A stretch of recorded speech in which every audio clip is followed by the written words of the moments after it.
After going toe-to-toe with Kamaru Usman in the cage, Joaquin Buckley appeared on the Pound for Pound podcast alongside Usman and Henry Cejudo. Instead of making excuses, Buckley kept it real, admitting Usman's experience and calm under pressure made the difference in their fight. We always complain about him, not having no knees, right?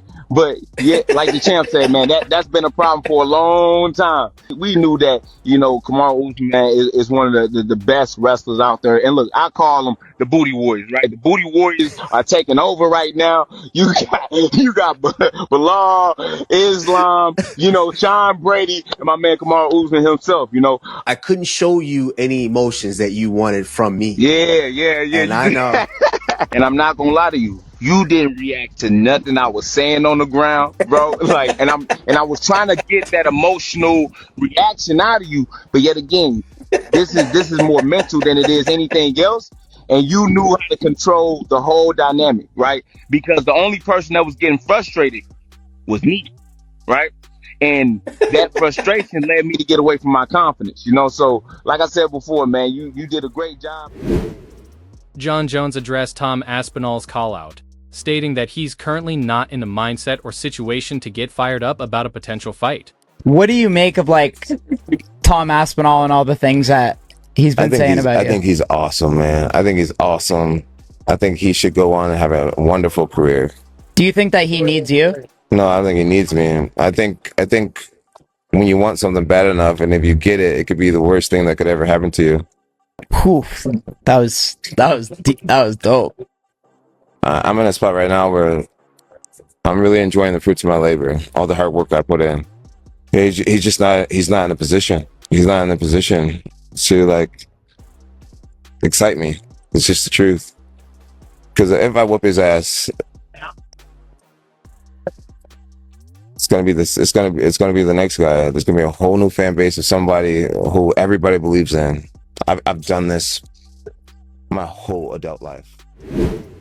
Coach Javier Mendez clarified his earlier remarks regarding Islam Makhachev's potential retirement during his podcast. Mendez explained that people misunderstood him when he mentioned Islam might have only 3 fights left. In reality, Mendez believes Islam could still have 7 or 8 fights ahead, depending entirely on what Islam wants. I think you pissed off the fans when you said Islam has 3 fights left. Okay, people are taking that out of context. I said maybe he fights 3 more times. Not in those exact words that I say that, but I didn't say Islam said. I'm thinking because with Habib and being involved with the father, Habib's father talking about 35 fighters should, quit at that particular time. 35? Skills at 35. So basically, I'm just assuming that Islam would probably be thinking about retirement at that particular age. So 3 more fights. So I'm thinking, okay, 1 more fight this year. Hopefully we get that fight soon, and then 2 more fights next year, or maybe we only have 1 fight because with injuries and whatnot. So I said maybe 3. So I mean, realistically, he could have 6, 7, 8 more fights. Depends what Islam wants. It's not what coach wants. Or saying, why are you saying he retired? I said, no, I'm not saying he's retired. I'm saying I'm thinking maybe. This is not Islam. This is me. So I don't know. I didn't discuss it with him or anything. I've just assumed that there may be 3 fights, but it could be 6 or 7. It could be 4. It could be any amount. I don't know. Joaquin Buckley didn't hold back when responding to Izzy's criticism during his fight with Kamaru Usman. He fired back, calling out Adesanya for throwing shade instead of showing support, making it clear he wasn't impressed with the former champ's attitude. Here's what Adesanya said. I don't even use the word hate lightly, but I hate this nigga, bro. I hate this nigga, bro. Something about him just f***ing annoys me. He's just so f***ing annoying. Put him on his ass. He almost uppercutted himself. Retire. No, jokes. Oh my God! Call your therapist right now, nigga. Help me. I'm a hater. I'm finally a hater. I understand it now.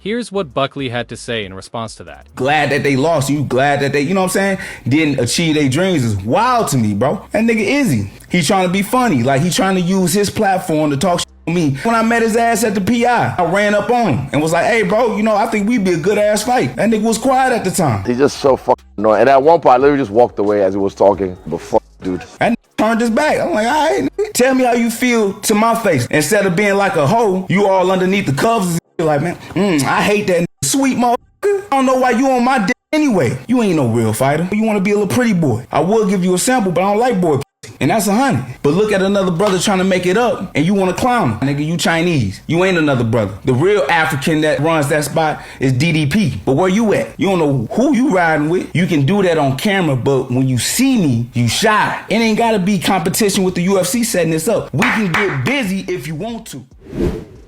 During his seminar at Bangtao, Jon Jones demonstrated a series of double-leg takedown variations he picked up while training with grappling icon Gordon Ryan. I learned this series from Gordon Ryan himself. I think it's very effective. So I'm going overhand, right in here. I'm seeing a lot of people trying to reach with this outside hand for the double, and they're doing a lot of reach with this backhand. One of the main parts is going to be switching your hands, coming here, and then coming here. And in my opinion, I think this is one of the easiest ways to take a person's back from the feet.